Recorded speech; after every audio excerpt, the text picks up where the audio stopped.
think the Liverpool top weighs heavier than the Man City top? Definitely. Nah, you can't say that, bro. Won the AFCON. Jamie Carragher, man. I said I did not Jamie back Carragher, Jamie man. Carragher's statements on the AFCON, lad. I am not backing that, lad. And as a football fan, that's why I love the guy. I can't have him back. He betrayed us, lad. He cannot come back. Breakups hit him hard here. He was the most disappointing player to ever come to Liverpool. Don't be doing Raboners and that, lads. Don't want nobody.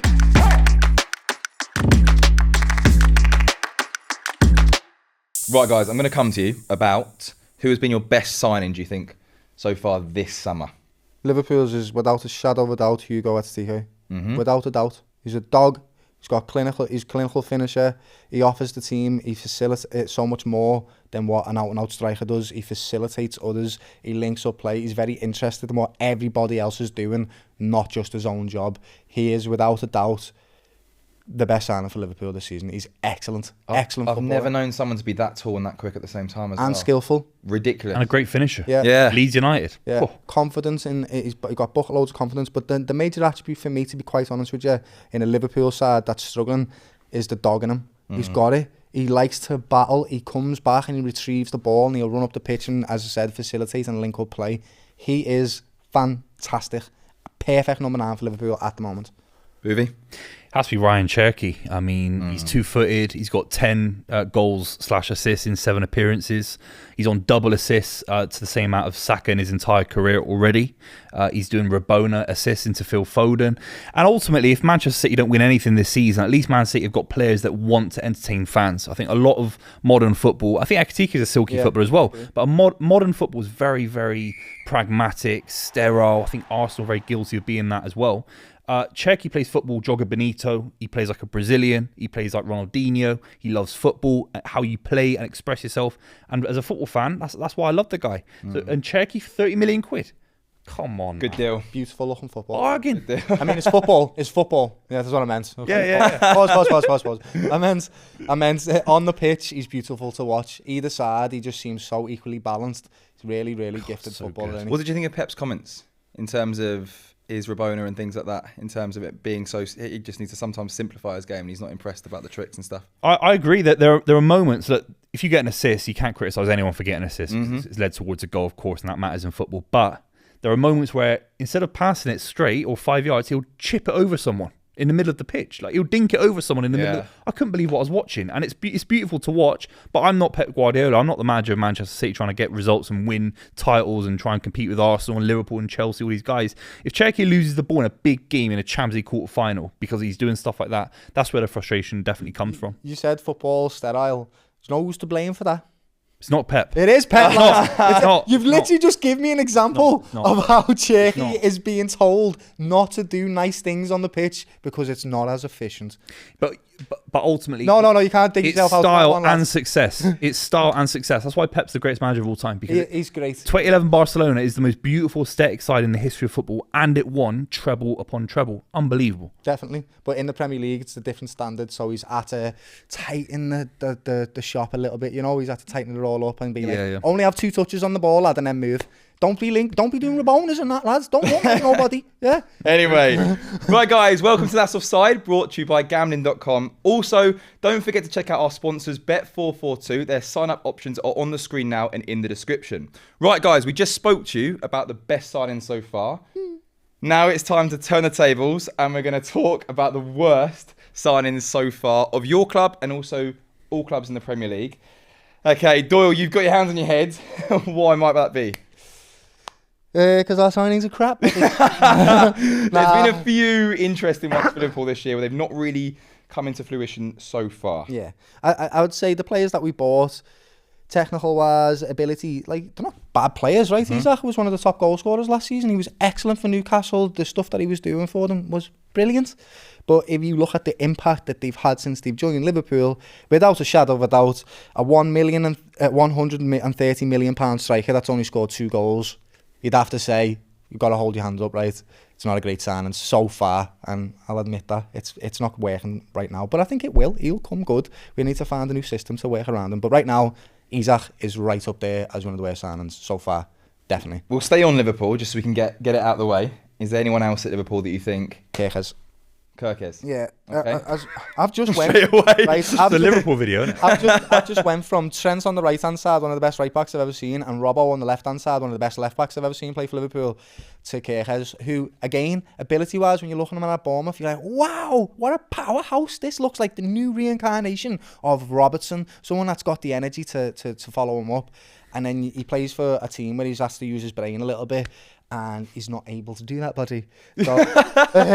So he's been poor so far, and I feel bad for him. I never like to get on the back of players, right? Because they're all human beings. He's a young lad, but he's got to hold his hands up and realise he's been at fault for a lot of the goals that Liverpool have suffered. So for many other players, lots of other players. Of course, yeah. But in certain moments of the game when we ask for a little bit of composure and just to relax on the ball, he doesn't seem to have it, and he spends half the time sideways on the floor, mate. So it's like, I want to like you. I do, and we're going to back you because you play for the Liverpool team, but right now, you're not filling Robbo's boots, and that's their big boots to fill.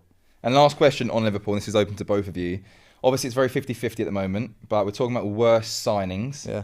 Talk to me your opinions. I can't take him as a bad signing. He didn't ask to be bought for £100 million, right? If he was a £50 million player, none of you would be batting an eyelid about it. But because he's so expensive, that's why you sort of I think we would, saying he's got to deliver. We would, wouldn't we? 50 mil. Still a lot of money for what he's provided. Yeah, it is. He's provided about 50 grand worth of value. Better than him, definitely. Cherky's been much better than Wirtz, and there was a discussion about them, how they're going to do in the league. But I still feel like Wirtz is one of them type of technical players that will find his way in the Premier League. He's 22 years old. Yeah. He just needs to bulk up a little bit. He needs to be a little bit quicker on the ball, and the system needs to be catered to him. He's our new creative outlet, and I think he will come good. He's 22. We have 5 years with this young lad. He's definitely got the ability. What's his best position? Where do you play him now? I think, right, you cannot compromise the midfield stability. So you can't put him in midfield, but you can play a compact diamond. The players that we've bought fit that system. So you can play Dom, Ryan, and Mache all in the 3, yeah? And then you play Wirtz in the number 10 with Hugo and Isaac in front of them. And that gives this dynamic trio that can spread all over the pitch and create. But it means that you have to take Salah out and you have to take Gakpo. He's already planning for life without Salah. And that's the problem, unfortunately, that we've had this year. We're trying to shoehorn both Salah, Isaac and Wirtz all to be these creative outlets, which is just... It's not working. With Wirtz, you need 2 workhorses around him. With Salah, you need 2 workhorses around him. With Isaac, you need 2 workhorses around him. So if you don't have that, you compromise so much. So I don't think you can put it down to Wirtz just not being good enough. There's a very convoluted situation going on at Liverpool right now. And I think he's going to come good. And I think Isaac will as well. But for £130 million, Isaac for 2 goals is... It's crazy. Pretty bad. So, but I think Wirtz is going to come good. And you might not agree with me on that. How long you got? When are we coming back? 2030? Wow, to judge it. We said 5 years. 2025 now, isn't it? I mean, it's 5 years. Just need to keep spending more money like Hughes, and then maybe we'll be able to actually towers. Titles, that Coutinho money's gone far, by the way. You spread that real thin. Wow, that Coutinho money. But I'm going to come to you. Yeah, I like Florian Wirtz as a footballer because he's talented, multi-footed kind of footballer with skills. He looks very introverted. He doesn't look like a Premier League footballer to me. I think you said about bulking up. You're spot on, mate. But can he bulk up enough for the Premier League? I'm not sure. I don't think he's a smart enough footballer with conviction to be a David Silva type or a Juan Mata type. I worry about him. I think in a couple of years we'll see him back on loan in German football. And I think you'll try and write your losses off him. I think you'll try and sell him for 30 million quid in 3 or 4 years' time. You'll never get the money back. I don't think he'll drive you towards winning league titles. He might be part of a squad. I just don't think he fits the system. I don't get it. You're saying that under the system that we play now, the system's got to change. We've brought a whole new generation of players. And I think once we get that system working around him and Isaac, it'll come good. I hope... If I offered you Diaz now instead of Wirtz, what would you do? Right now, straight swap going into your next game. That's mad. What would you do? It's a mad question to ask me. Go on. That is difficult, lads, yeah. Can't lie to you. That might be the first no comment we've ever had on no comment. I'm not going to sit here and lie. I'd probably have Lucho, right? Because Liverpool at the moment have 0 pace, but that's with the current system. Liverpool's going in a new direction. But your system, so what you said, got no pace. Your system, what you said, got no pace. So that's why I take Lucho now. That's why I said the new system is going to be this diamond. We've got loads of narrow centre players. So Hugo, Isaac and Wirtz are central players. You have to play them in their right positions. Yeah. We don't have the pace on the wings. So yes, if it was the Liverpool of old, Lucho. But right now, Wirtz, because we've got to stick it out and find this new system. That's what's happening with Salah. This is all happening with Salah. Cool, Boovy, coming on to Man City now. Is there anyone that's disappointed you at all? No, they've all been great. Got the best keeper in the world in Donnarumma. We've got Ryan Cherky for £30 million, which is a fifth of Wirtz, or even half price compared to Xavi Simons. It's crazy value. I think a lot of football fans criticise James Trafford coming to Manchester City. I don't see it that way because he's a brilliant keeper. He came into Man City. The level has to be straight away at a very, very high level. You're replacing Ederson, one of the greatest keepers in the history of the Premier League. Maybe not the best, but he's certainly in the top 10. And his level wasn't quite there against Tottenham, against Brighton. And if there's a market opportunity to go and get Donnarumma for £26 million, you'd be crazy not to do it. He has been good. So it's been a market opportunity to get Donnarumma. And Trafford obviously wants to play for England. Maybe he wants to go to the World Cup. Maybe gets sent on loan in January. Linked to Tottenham, wasn't he, recently as well? I think maybe the issue for him it'll be a quick exit out the door, which is a shame because he's a brilliant keeper. But Donnarumma's a generation. Donnarumma was playing for AC Milan at 16 years old. He's a lot younger than I thought. Yeah, a lot younger. He's won the Euros with Italy, and he's won a treble with PSG, the first treble in the history of French football. He's 25 years old. So of course you bring in Donnarumma over James Trafford. It's just levels to this game. But I think Trafford, I'd love him to stay at the club because I think he's a brilliant keeper, but he's not number one. Yeah. So that's the issue. A lot of football fans say that's a flop. He didn't cost the world either. Okay, so coming away from both Liverpool and Man City, let's talk about the more broader horizon on clubs of the Premier League. Is there anyone that stands out at the moment that's had a terrible deal, it's just not worked out? And we can have it could be this summer that's just gone, so they've only had what is it? Now it's a Christmas, so halfway the season. Or it could be someone who's been at the club for a year now and still really hasn't given that value for money. Two in my mind. Okay. Sesko and Gyökeres. Sesko hasn't really done much for Man United. In Mbuimo and Gunnar, you can see them. They've come into that Man United side and they look like the shirt is not too heavy for them. They can play in that team. In Mbuimo, I'm so gutted that he's gone to Man United because he's such an excellent footballer. I think that's who he's got to look at. He's got to look at players that are able to deal with the pressure. And Gyökeres, for me, yes, he's had some injuries. Yes, he scored a few goals, but he still doesn't look like an Arsenal football player. He just doesn't. And the fact that they're playing Mikel Merino in the centre-forward position, whilst he's on the bench, tells me everything I need to know. Arteta does not think he's got the striker that he thought he was going to get. That's my opinion. I agree, yeah. I do agree. Yeah, but the debate is, can he get over the line, score 15 league goals, and then Arsenal have enough quality to win a league title? That's where we're debating it. Yeah. But I think you're spot on. Is he Ian Wright? I mean, they needed Ian Wright. They needed Nicolas Anelka, and they haven't got that. Or Thierry Henry. They're nowhere near that with Gyökeres. Isak would have been good for Arsenal. Yeah, Isak. He would have. He really would have been exactly Definitely. the final piece they needed. Somebody that can get on the end of the crosses. He would have been great for them. That's what they needed. And I think they tried to get that with Gyökeres because he scored so many goals in Europe for the Portuguese league. But there's just a massive difference in quality. We're talking about like Wirtz before. He's a great technical footballer and even he's struggling in the Premier League. And then you're looking at Gyökeres, he's a big fridge. He's struggling, lad. Sorry, he is. No, he is, yeah. Big fridge. Anyone else? Maybe not for a big club? I was going to say João Pedro at Chelsea. Obviously, they're a big club, so maybe that's not the question. But I still think João Pedro doesn't offer you that world-class forward line that Chelsea need. If they had a world-class number 9, they'd be in the top 2, maybe first now. Honestly, Caicedo brings so much value. Cole Palmer, when he's fit, they've got such a great young squad. They still haven't got any goals on that side or any world-class forwards. I don't get it. Estavio is unbelievable, but João Pedro, the numbers are so poor this season. They really are. Okay, so instead of going for players like João Pedro from Brighton, who would you say is available out there right now that would go to Chelsea or would go to Arsenal as a front number 9 and be available? Alvarez. Right now. Available, and realistically, they're going to go to... Alvarez won't leave. Alvarez is one of the best 9s in the world. Yeah. I put him so highly, Alvarez. He left Man City because he knew he was that good. He is an out-and-out number 9 and he'd be perfect for any team in the world, to be quite honest with you. But he won't leave. There's no way he'd leave. I've just seen rumours that he maybe is unhappy or whatever, and obviously they're a big club. What I'm saying is, if there's one you could actually try and approach in his prime years, 90 million quid bid, why not? I would have took him when we were buying Isak and Hugo, before we were linked with them. I would have took Alvarez and happy. He's an excellent footballer. Excellent. One I want to talk about is probably Solanke. Now, I don't think it necessarily comes down to quality, but it just seems weird that, like, again, he was our record transfer signing when he joined Spurs. And injuries have just killed him. And it feels like, and it's been a few players now where they've come to Spurs and they've never had an injury. Kolo Muani never had an injury in his life. And within 2 weeks has got a dead leg for a month. I don't know how. And even with Solanke, it was, it's just a knock. It's just 2 weeks. Then they hid a operation from us and surgery. And now he's still not fit. I just don't know if we've had, and again, I don't think it comes down to quality, it comes down to availability and injury. I don't know if we've had that from Solanke. Definitely not. You've been spoilt with Harry Kane for years. Yep. You had one of the best strikers the world's ever seen in Harry Kane. So now, again, it's like when I was talking about Kirk as Robbo, he's got some big boots to fill. He can't do it. He's been hindered by bucket loads of injuries. He had a great season for Bournemouth. I feel bad for the lad because he came through. He was one of the best players in the Youth World Cup.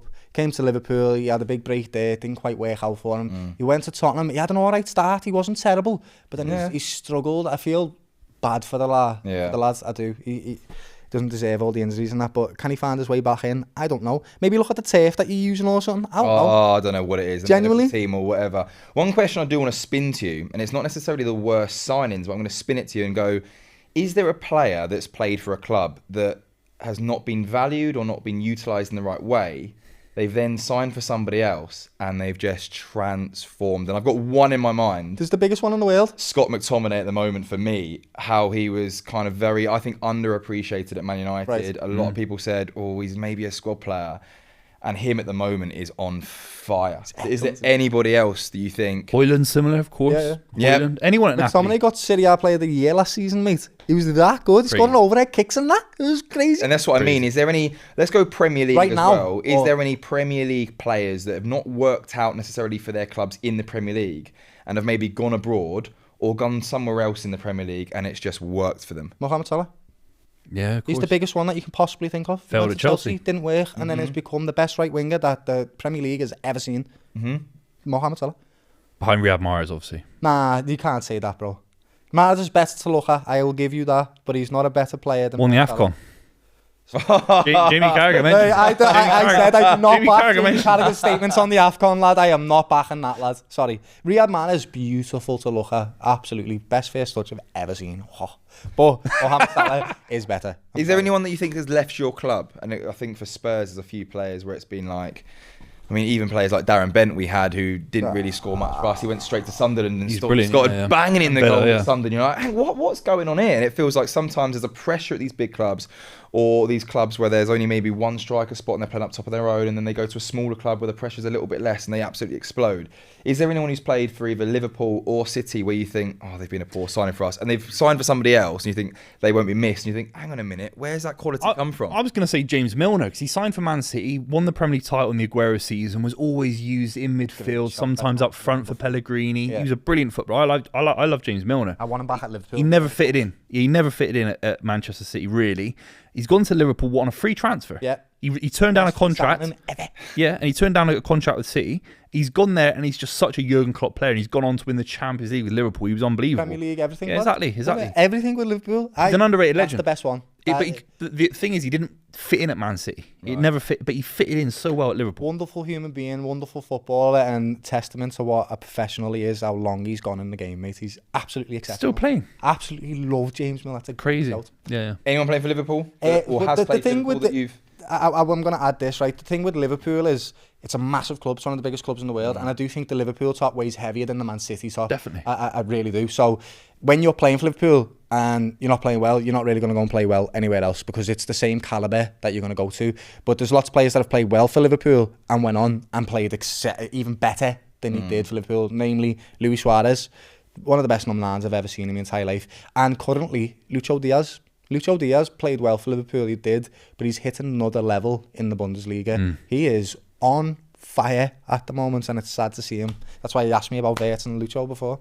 So I can't really think of any ones that didn't perform for us and that went on. Because if you look at them, Torres, right, he performed well for us, but then absolutely tanked at Chelsea. Well, that could have been one of the worst signings, maybe Torres to Chelsea. Yeah. That could have been Chelsea fans will argue he won us a Champions League, but he didn't really, did he? He just got you one goal. He went round the keeper once. Yeah. He didn't score that. You know, I could score that, lads. You know what I mean? So it's one of them. Going back onto that question about Diaz, realistically, because we'd all want our best players back at some point, is there a player that's played for your club that you've got rid of that in a realistically, like quite close in terms of like recently, that you'd be like, I'd want him back now?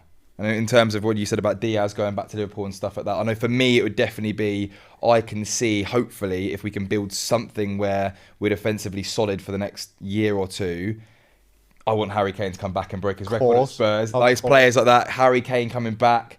I mean, even Sonny is coming back tonight, obviously not in a playing capacity, but to say like final goodbye and stuff. Is there any player that you think is still playing where you go, oh, I want him back now? He would really suit us, other than Diaz. Trent. We've spoken about him. It's Trent. But unfortunately, I can't say surprised. that because I'm a Scouser through and through from West Derby. Got a purple bin. If you know a Scouser, then you know purple bins. And I can't have him back. You betrayed us, lad. You cannot come back. But if out of all the bias and the tribalism and all that, I'll take you back in a heartbeat, lad. He's a generational right back. He's unbelievable. He would do so much for our team. Of course, imagine Isaac and Hugo running onto his long balls.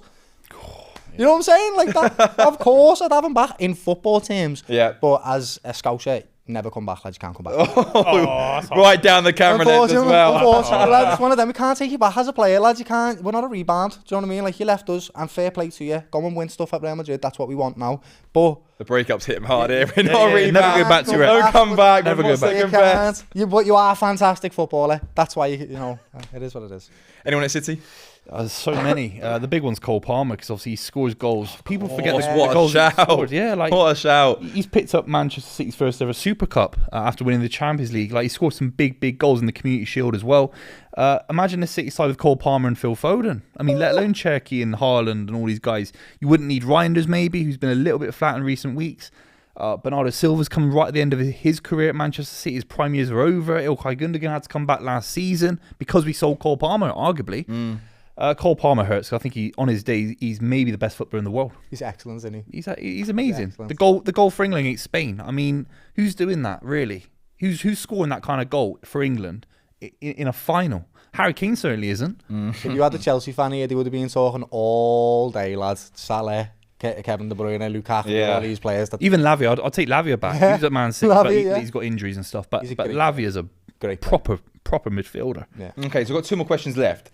First one is, who do you think has been the worst signing for your club ever? And I want your reasons for it. And then we'll go for, in the Premier League era, who do we think has been the worst signing for a club for X, Y, and Z? It could be discipline, it could be quality, it could be they've not played a single minute. But yeah, who do you think the worst player is your club's ever signed where you go, hang on a minute, who was in charge of that one? Who authorised that signing? Got it straight away. Aquilani, lad. Aquilani, yeah. He was the okay. most disappointing player to ever come to Liverpool. He was held in such high regard. Everyone was so excited to get this Italian midfielder in, lad. And he just didn't work at all whatsoever. I don't think we got much money for him when he left as well. I think he might have even went on a free. I can't remember. Wait, who was the blonde striker with the ponytail? Veron. Was that his name? Yeah. What, Aquilani over Veron? Yeah. Aquilani did nothing, lad. Nothing. Wow. Believe me, proper Liverpool supporters will know what I'm talking about when I say Aquilani. There's loads of them. Markovic, Aquilani, Veron. Like, these players were awful for us. Like, truly embarrassing, bad. So it's like, Aquilani just comes straight to my mind immediately. I remember the disappointment that I felt as a young lad, wanting him to play so well, and he just never did. It never happened for us. It was horrible. Liverpool fans, in the comments section below, do you agree with that? Is Aquilani the worst signing Liverpool have ever signed in the Premier League era? Boovie, City. Do you know what? There's not many in the last few years. I think the signing's been excellent, to be honest. He's so complimentary all the time. Apart from Haaland being boring. Boring Haaland, apart from that. I think maybe Mangala came in about £50 million, £40 million back in the day. We're talking 2014. That's a lot of money. It's nearly £100 million probably in today's money for a centre back.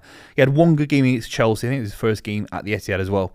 Absolutely shocking defender after that, and he was there for a long time. But he was part of Centurion's campaign, so he picked up a medal as well. He picked up a title. But yeah, Mangala for me. Was there anyone from like a later era, maybe like early 2000s?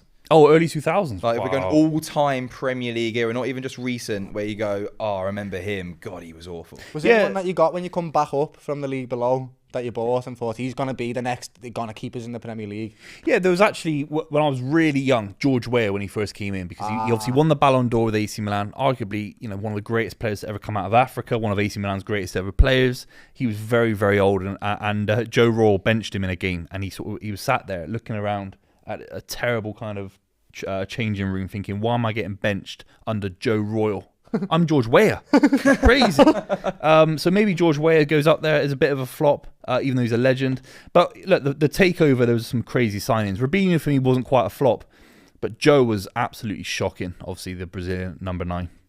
Well, there you go, guys. That was Boovy and Doyle's worst signings for their club. Let us know in the comment section below what has been the worst signing of your club in the Premier League era. And if your club's not in the Premier League, let us know your worst signing anyway. Make sure you're subscribed, give us a like, and let us know your comments, and we'll see you on the next video.